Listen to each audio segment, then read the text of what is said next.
मेरा पति एक शराबी था और वो अपने सारे पैसे शराब और शबाब में ही उड़ा देता था।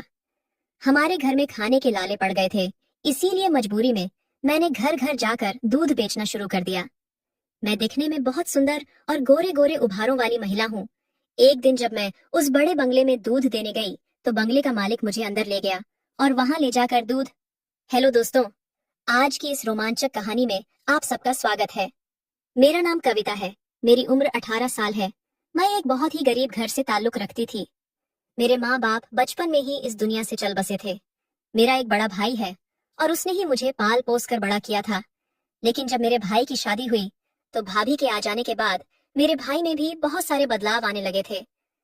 मेरी भाभी दिन भर मुझसे घर का कामकाज करवाया करती थी। उन्होंने मुझे घर में पूरी तरह से नौकरानी बनाकर रखा हुआ था।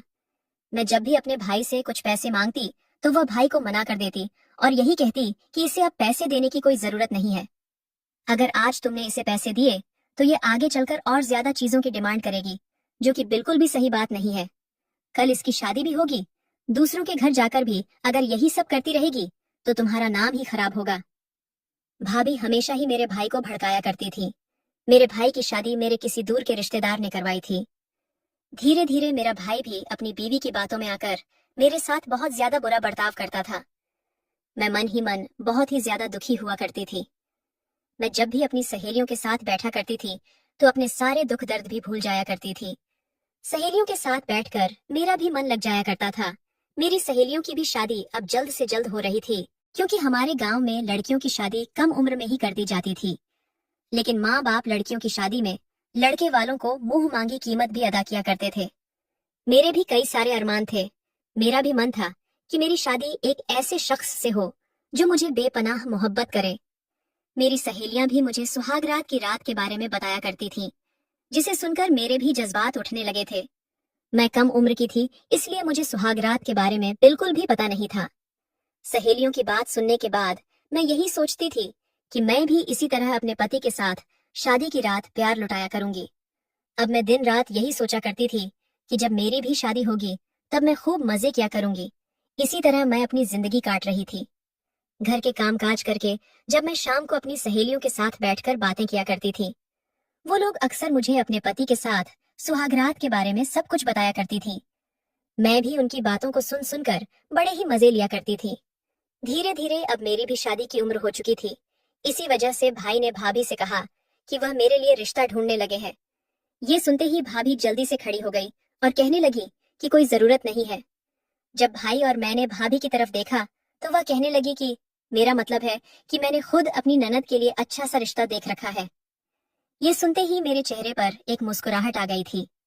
मैंने सोचा, चलो आज कहीं ना कहीं भाभी के दिल में मेरे लिए मोहब्बत जाग उठी, क्योंकि वह भी एक औरत है और मेरी शादी भी एक अच्छे से घराने में करेंगी। यही सोचते सोचते अब कुछ दिन बीत चुके थे। तभी भाभी एक दिन मुझसे कहने लगी कि कविता, एक लड़के के यहाँ मैंने तुम्हारा रिश्ता पक्का कर दिया है। मैंने कहा, पर भाभी, आपने तो उस लड़के को मुझसे मिलवाया ही नहीं। तब भाभी कहने लगी, यह भी कोई बात हुई? लड़कियां भला लड़कों से मिलती हैं क्या? मैंने कहा कि ठीक है, तो आपने भाई से क्यों नहीं मिलवाया? दोस्तों, मेरी भाभी जो थी वह बड़ी ही चालाक किस्म की थी। उन्हें पता था कि मेरी शादी में लड़के वालों की डिमांड के अनुसार उन्हें दहेज देना पड़ेगा। उन्होंने बड़ी ही चालाकी से मेरे भाई से कहा कि उन्होंने एक बहुत ही अच्छे घराने के लड़के से मेरा रिश्ता पक्का कर दिया है। और खुशी की बात तो ये है कि इस लड़के के परिवार वालों ने शादी के लिए कोई डिमांड नहीं की, यानी कि हमारा कोई खर्चा नहीं होगा। जिसे सुनकर भाई कहने लगा, ये तो बहुत ही अच्छी बात है। मुझे मेरी बीवी पर पूरा गर्व है। वह मेरी बहन के लिए बेहतर ही चुनेगी। मैंने भी सोचा कि चलो अच्छी बात है, भाई के ऊपर ज्यादा खर्चा नहीं आएगा। इसी तरह कुछ दिन बीत चुके थे। भाभी के कहने से मेरी शादी एक हफ्ते के बाद होने वाली थी। उन्हीं हफ्तों में अपनी शादी के लिए मैं बड़ी बेकरार थी। मेरी सहेलियों ने भी मुझे शादी की पहली रात की पूरी ट्रेनिंग पहले से दे रखी थी, ताकि मुझे कोई भी परेशानी ना हो। इसी तरह दिन गुजर चुके थे। मेरे शादी की रात भी नजदीक आ चुकी थी। मेरी शादी रात के समय होने वाली थी, इसी वजह से मैंने दूल्हे को बिल्कुल भी नहीं देखा था। भाभी ने चुपचाप मुझे सोफे पर ले जाकर बिठा दिया। मैं बड़ी बेकरार हो रही थी। अब आने वाली जिंदगी के बारे में सोच रही थी। जब मेरा खुद का घर होगा, मेरा खुद का परिवार होगा और मुझे अपने भाई भाभी के घर नौकरानी बनकर बिल्कुल भी नहीं रहना पड़ेगा, लेकिन मैं शायद गलत थी। कभी कभी हम जो सोचते हैं हमें वैसा बिल्कुल भी नहीं मिलता, क्योंकि हमारी किस्मत में क्या लिखा होता है ये हमें बिल्कुल भी नहीं पता होता है। बड़ी ही सादगी के साथ उस दिन मेरी शादी हो चुकी थी। मैं शादी करके अपने पति के साथ ससुराल चली गई थी। जैसे ही हम घर के बाहर पहुंचे तो मैंने देखा ये एक बहुत ही पुराना सा घर था, जहां पर दीवारों को बिल्कुल भी पेंट नहीं किया गया था। मैंने सोचा कि शादी वाला घर है, कम से कम लड़के वालों को अपने घर की मरम्मत तो करवा लेनी चाहिए थी, लेकिन मैंने इस बात पर ज्यादा गौर नहीं किया। फिर मैं घर के अंदर दाखिल हुई। घर का हाल बहुत ही अलग किस्म का था, बल्कि यह घर हमारे घर से भी बहुत ही ज्यादा छोटा था। घर में मेरी सास और मेरे पति अकेले रहा करते थे। मेरी सास थोड़ी बुजुर्ग थी, इसी वजह से कुछ रस्म करने के बाद वह अपने कमरे में चली गई। जैसे तैसे मेरे पति ने मुझे मेरे कमरे तक पहुंचाया। कमरे का मंजर देखकर मैं थोड़ा और परेशान हो चुकी थी, क्योंकि घर ऐसा था जैसे मानो सदियों से बिखरा पड़ा हो। यहाँ बिल्कुल भी सफाई नहीं की गई थी। मेरे पति ने मुझे कमरे में भेजकर मुझसे कहा कि मैं कुछ देर बाद वापस आता हूँ, तुम बैठकर यहाँ आराम करो। अब मैं अपने बिस्तर पर बैठकर बड़ी बेसब्री से अपने पति का इंतजार कर रही थी। मैंने सोचा चलो घर जैसा भी हो, लेकिन पति तो अच्छा निकला, क्योंकि उसने शादी के दौरान हमसे कोई भी डिमांड नहीं की थी, इसीलिए मैं बहुत ही ज्यादा खुश थी। अब मैं अपने पति के साथ आने वाले वक्त के बारे में सोच रही थी। मुझे किस तरह अपने पति से प्यार करना है, पति को कैसे अपनी तरफ करना है, यही सोच सोचकर मैं मन ही मन बड़ी ही खुश हो रही थी। पूरे 2 घंटे के बाद मेरा पति कमरे में दाखिल हुआ, लेकिन वह जिस हाल में आया था उसे देखकर मैं पूरी तरह चौंक गई थी। वह पूरा नशे में धूत था। मैंने अपने पति को पकड़ा और उन्हें बिस्तर पर बिठाया। तभी मेरे पति ने मुझे पकड़कर बिस्तर पर धक्का दे दिया और फिर लाइट बंद करते ही पूरे जोश के साथ उन्होंने मेरे साथ जो किया, उन्होंने मेरी चीख निकाल दी थी। मैं चाहती थी कि मेरा पति मुझसे बेपनाह प्यार करे, लेकिन वो जिस हाल में और जिस तरीके से मुझ पर प्यार लुटा रहा था, ये मुझे बड़ा ही खराब लग रहा था। मुझे ऐसा लग रहा था मानो कोई मेरे साथ जबरदस्ती कर रहा हो, लेकिन अभी तक मुझे सच्चाई के बारे में बिल्कुल भी पता नहीं था। वह सच्चाई जिसे मेरी भाभी ने मुझसे और मेरे भाई से छुपा कर रखा था। मेरी भाभी ने बड़े ही चालाकी से यह खेल खेला था। दूसरे दिन जब मैं उठी तो मुझे बिस्तर से उठने की हिम्मत भी नहीं हो रही थी। मेरा पूरा बदन कमजोर हो चुका था, लेकिन सुबह सुबह मेरी सास दरवाजा खटखटाने लगी थी। वह मुझे कहने लगी कि बहू जल्दी उठो और घर की साफ सफाई करो, जिसे सुनकर मैं हैरान रह गई थी कि भला कौन सी सास बहू को दूसरे दिन ही घर की सफाई के लिए कहती है। लेकिन मैंने सोचा कि शायद इनके यहाँ यही रिवाज होगा, इसी वजह से मैं नहा धोकर कमरे के बाहर निकली तो मेरी सास ने मुझे झाड़ू पोछा, पकड़ा दिया और कहा, पूरे घर की अच्छी तरीके से सफाई करो। बहुत टाइम से घर की अच्छी सफाई नहीं कर पाई थी, अब तो तुम आ गई हो तो अब से तुम ही किया करोगी। ये सब देखकर मैं आंखें बड़ी बड़ी करके अपनी सास की तरफ देख रही थी। इसका क्या मतलब था? लेकिन नई नई शादी हो जाने की वजह से मैं अभी अपनी सास से कोई सवाल जवाब नहीं कर सकती थी। इसी वजह से मैं चुप रही। इसी तरह मैंने सारा दिन घर की सफाई में ही बिता दिया था। मेरे हाथों की जो मेहंदी थी वह भी एक ही दिन में धुल चुकी थी, क्योंकि घर काफी दिनों से गंदा पड़ा था, जिसे साफ करते करते मेरे हाथों की मेहंदी उतरने लगी थी। मैंने सोचा चलो आज मेरा पहला दिन है और ससुराल में तो यह सब तो करना ही पड़ता है, और घर भी तो मेरा खुद का ही है। ये सोचकर मैंने रात का खाना बनाकर तैयार भी कर दिया था। मेरी सास ने खाना खाया और जब मैं अपने पति का इंतजार करने लगी तो मेरी सास मुझे कहने लगी कि तुम्हें उसका इंतजार करने की कोई जरूरत नहीं है, वह खुद आकर खा लेगा। मैंने अपनी सास की बात को मान लिया और वही खाना खाने लगी थी और मेरी सास अपने कमरे में चली गई। फिर मैं अपने पति का इंतजार करने लगी। आज फिर रात को मेरा पति लेट वापस आया था और वह आज भी नशे की हालत में था, जिसे देखकर मैं फिर से बड़ी ही परेशान होने लगी। आज भी मेरे पति ने पहली रात की तरह ही मुझ पर अपनी हुकूमत जमाई थी। मैंने कई बार उन्हें पीछे करने की कोशिश की थी, लेकिन मेरे पति की जो पकड़ थी वह इतनी मजबूत थी कि मैं उन्हें अपने से दूर भी न कर सकी। ऐसे ही दिन गुजरने लगे थे। मुझे ऐसा लग रहा था मानो मैं इस घर में काम करने के लिए आई हूँ, और रात को भी इसी तरह का यह सिलसिला शुरू हो चुका था। मेरा पति रोज रात को नशे की हालत में आता और मेरे साथ जो जबरदस्ती करता। धीरे धीरे मुझे समझ में आने लगा था कि मेरी भाभी ने ही मेरे साथ गलत किया है। उन्होंने मेरी जिंदगी खराब कर दी है।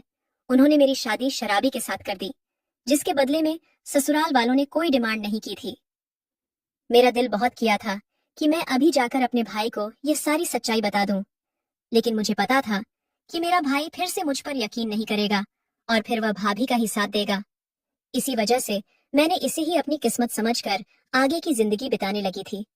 मैं मन ही मन में बहुत दुखी थी, लेकिन मैं किसी से कुछ भी नहीं कह सकती थी।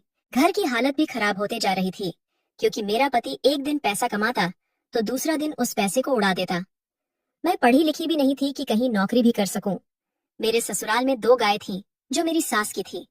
वह गाय का दूध बेचकर ही अपने घर का गुजारा किया करती थी। मैंने भी धीरे धीरे गाय का दूध बेचना शुरू कर दिया था। मैं दूध बेचने के लिए लोगों के घरों में जाया करती थी। धीरे धीरे मेरे हालात बेहतर होना शुरू हो गए थे, लेकिन मेरा पति जबरदस्ती इन पैसों को छीनकर शराब पीने के लिए चला जाया करता था। मैं अपनी किस्मत को बहुत ही कोसती थी। भगवान ने आखिर मुझे किस चीज की सजा दी है। तभी मुझे एक दिन पता चला कि मैं माँ बनने वाली हूँ। माँ बनने की खुशी में मुझे अपनी जिंदगी में एक रोशनी की किरण मिली थी। बच्चों के बारे में सोचकर ही मैंने अपने आगे की जिंदगी के बारे में सोच लिया था। मेरी सास भी अच्छी किस्म की थी। बच्चे की खुशी में उसने मेरा साथ देना शुरू कर दिया। अब वह घर के कामकाज में भी मेरी मदद किया करती थी। मेरा पति इस हालत में भी मेरे साथ गलत ना करे, इसी वजह से वो मुझे अपने साथ सोने देती थी। इसी तरह मैं भी अपनी जिंदगी बिता रही थी। अब मैं आने वाली जिंदगी के बारे में सोचने लगी थी कि मेरे छोटे छोटे बच्चे होंगे और वह मुझे माँ कहकर पुकारेंगे। पति का प्यार तो इस जन्म में मुझे मिला ही नहीं, और ना ही मुझे मेरे माँ बाप का प्यार मिला है। कम से कम मुझे मेरे बच्चों का प्यार तो मिलेगा। यही सोचकर मैं बहुत ही खुश थी। फिर पूरे 9 महीनों के बाद मैंने 2 जुड़वा बच्चों को जन्म दिया। कुछ दिन तक तो मैं बिस्तर पर ही आराम कर रही थी, क्योंकि बच्चे हो जाने की वजह से मुझ में बहुत कमजोरी आ चुकी थी। लेकिन अब धीरे धीरे घर के हालत फिर से खराब होने लगे थे, क्योंकि मेरा पति तो कोई कामकाज बिल्कुल भी नहीं करता था। उसे मेरे बच्चों की कोई भी फिक्र नहीं थी। बस मेरी सास थी जो मेरे बच्चों की देखभाल किया करती थी। फिर 1 महीने के बाद मैंने फिर से दूध बेचने का काम शुरू कर दिया। 1 महीने दूध न बेचने की वजह से जो लोग भी मुझसे दूध खरीदा करते थे, उन सब लोगों ने किसी और से दूध लेना शुरू कर दिया था। इसी वजह से अब मुझे दूध बेचने में थोड़ी परेशानी होने लगी थी। मैं जब शाम को अपने बच्चों के पास आती तो वो भूख से बिलखते रहते और रोते होते थे। ये सब देखकर मुझे काफी दर्द भी होता था। मन ही मन मैं बहुत दुखी होती कि मैं अपने बच्चों के लिए भी कुछ नहीं कर पा रही। मेरी सास मुझे बहुत हिम्मत दिया करती थी। वह मुझे हमेशा कहती थी कि तुम बहुत ही बहादुर लड़की हो, तुम बिल्कुल भी हार मत मानो। देखो, कहीं दूसरी जगह पर जाकर दूध बेचा करो, शायद वहां किसी को जरूरत हो। यही सोचकर मैंने दूसरी जगह पर जाकर लोगों के घरों में दूध बेचना फिर से शुरू कर दिया था। कुछ दिन तो मुझे थोड़ी परेशानी हुई, लेकिन बाद में धीरे धीरे मेरे दूध की बिक्री होने भी लगी। लोग दूध के बदले मुझे काफी अच्छी कीमत भी दिया करते थे, जिससे मेरे घर के हालात बहुत बेहतर होने शुरू हो चुके थे। एक दिन जहां मैं दूध बेचने के लिए जाया करती थी, उन आंटी ने मुझसे कहा कि तुम्हारा दूध बाकी दूध वालों के मुकाबले काफी फ्रेश होता है। तुम एक काम करना, यहाँ से कुछ दूर एक बहुत बड़ा सा बंगला पड़ता है, तुम वहां पर ही रोज दूध देकर आना। वहां पर तो तुम्हें काफी अच्छे पैसे भी मिल जाएंगे। जिसे सुनते ही अंदर बहुत ही खुशी हुई थी। मैं बहुत ईमानदार लड़की थी। मैंने कभी भी दूध में मिलावट नहीं की थी। इसी वजह से लोग मुझसे दोबारा दूध खरीदा करते थे। दूसरे दिन उन आंटी के कहे मुताबिक मैं उस पते पर पहुंच चुकी थी। बंगला काफी ज्यादा दूर था। चलते चलते मेरे पैरों में सूजन आने लगी थी। वह घर बाकी घरों के मुकाबले काफी अलग सा था। जब मैंने उस बंगले का दरवाजा खटखटाया तो सामने एक बहुत ही हैंडसम सा आदमी आकर खड़ा हो गया। उसे देखकर मैं थोड़ी हड़बड़ा सी गई थी। वह मुझे देख घूर कर कहने लगा कि आप कौन हो? मैंने कहा, जी, मुझे बताया गया कि यहाँ पर फ्रेश दूध की जरूरत है। उस आदमी ने कुछ देर मुझे ऊपर से लेकर नीचे तक देखा और फिर मुझे पूछने लगा, तुम दूध में मिलावट तो नहीं करती? मैंने कहा कि नहीं नहीं साहब, आप एक बार मेरे दूध को खरीदें। जब आप इसे खरीदेंगे तब आपको खुद पता चल जाएगा। फिर उस आदमी ने कुछ देर सोचने के बाद मुझे कहा, ठीक है, तुम रोज मुझे 1 लीटर दूध दे दिया करो। दूध देने के बाद मैं अपने घर वापस आ चुकी थी। अब मैं बहुत ही खुश थी, क्योंकि मुझे एक और जगह पर दूध बेचने का काम मिल चुका था। अब मैं रोज इसी तरह दिन रात मेहनत किया करती थी और रात को जब घर आती तो अपने बच्चों के साथ वक्त बिताया करती थी। अब मैं अपने बच्चों की सारी आवश्यकताओं को भी पूरा करने लगी थी, लेकिन अभी भी मेरी जिंदगी में मुश्किलें कम नहीं थीं। अभी भी बहुत सारी परेशानियां आनी बाकी थीं। एक दिन जब मैं उस बंगले में दूध बेचने गई तो उसी आदमी ने दरवाजा खोला, पर उसने जैसे ही दरवाजा खोला वैसे ही अंदर से एक बच्चे के रोने की आवाज आने लगी। वह आदमी भागता हुआ उस बच्चे को चुप कराने के लिए घर के अंदर चला गया। बच्चे की पुकार से मैं भी अंदर भागती हुई आई। उसका बच्चा बहुत ही जोरों से रो रहा था। वो आदमी जिस तरह से अपने बच्चे को चुप करवा रहा था, उस तरह से वो बच्चा और भी रोए जा रहा था। मैं एक माँ थी और इसी वजह से मैंने उस बच्चे को अपनी गोद में लेते हुए कहा, लाइए मैं कोशिश करती हूँ। वह आदमी मुझे बड़ी बड़ी आंखों से देखते हुए कहने लगा कि तुम तो एक लड़की हो, तुम कहाँ से बच्चों को संभाल पाओगी। तभी मैंने उनसे कहा कि साहब, मेरे भी दो छोटे छोटे बच्चे हैं, आप एक बार मुझ पर यकीन तो करें। जब उसने बच्चे को मेरी गोद में दिया तो वह थोड़ी ही देर में चुप हो गया। वह बच्चा देखने में बड़ा ही खूबसूरत था। उसकी मासूमियत उसके चेहरे पर साफ झलक रही थी। वह आदमी मुझे फिर से बड़ी बड़ी गहरी आंखों से देख रहा था और मुझे कहने लगा कि तुम्हारी उम्र से तो यह अंदाजा बिल्कुल भी नहीं लगाया जा सकता है कि तुम दो बच्चों की माँ हो। कुछ देर बाद बच्चा शांत हो जाने से मैंने उस आदमी को वापस कर दिया और दूध देने के बाद मैं अपने घर वापस आ चुकी थी। अब मैं रोज दूध देने के बाद उस आदमी के साथ बातचीत किया करती थी। वह आदमी बड़ा ही शरीफ इंसान था। उसने बताया था कि उसका एक ही बच्चा है और बच्चे की डिलीवरी के वक्त ही उसकी माँ चल बसी थी। तभी से वह बच्चे को अकेले ही संभाल रहा है। उसे अकेले बच्चे को पालने में बहुत दिक्कत होती है। तो मैंने कहा, आप किसी अच्छी सी लड़की को देखकर शादी भी कर सकते हैं। तभी उन्होंने कहा, नहीं नहीं, कोई भी दूसरी औरत दूसरे के बच्चे को माँ जैसे प्यार बिल्कुल भी नहीं दे सकती। उस आदमी ने मेरे बच्चों के बारे में भी पूछा। मैंने भी उसे अपनी कहानी बता दी।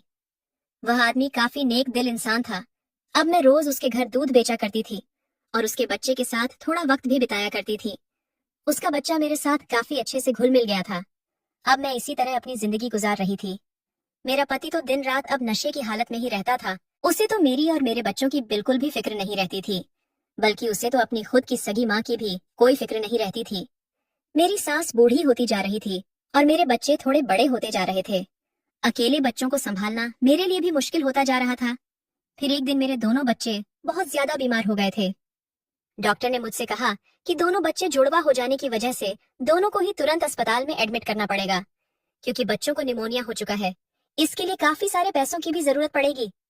मेरे पास इतने सारे पैसे तो बिल्कुल भी नहीं थे। मैं भागती हुई घर आई और पति से दया की भीख मांगने लगी, पर उसने मुझे धक्का दे दिया। अब मेरे पास और कोई रास्ता नहीं था। मैं जिन जिन घरों में दूध बेचा करती थी, मैं वहां जाकर भीख मांगने लगी, लेकिन इतनी बड़ी रकम देने के लिए कोई भी तैयार नहीं था। मेरे पास सिर्फ अभी बस एक ही घर बचा था। मैं भागती हुई उस आदमी के घर पहुंची। मुझे इतना हड़बड़ाता हुआ देखकर वह आदमी मुझे कहने लगा, क्या हुआ कविता? मैंने जल्दी से उसके आगे हाथ जोड़ लिए और बोली कि मुझे अभी कुछ पैसों की अर्जेंट जरूरत है। मेरे दोनों बच्चे बीमार हैं और उन्हें जल्द से जल्द हॉस्पिटल में एडमिट करना पड़ेगा। मेरे बच्चों के अलावा मेरा इस दुनिया में कोई भी नहीं है। मेरा पति भी पूरा निकम्मा है। वह भी मेरी मदद बिल्कुल भी नहीं करना चाहता। उसे तो मेरे बच्चों की बिल्कुल भी परवाह नहीं है। कुछ देर तो वह आदमी सोचने लगा और फिर उसके बाद उसने मुझे एक ऐसी बात कही जिसे सुनकर मेरे पूरे होश उड़ चुके थे।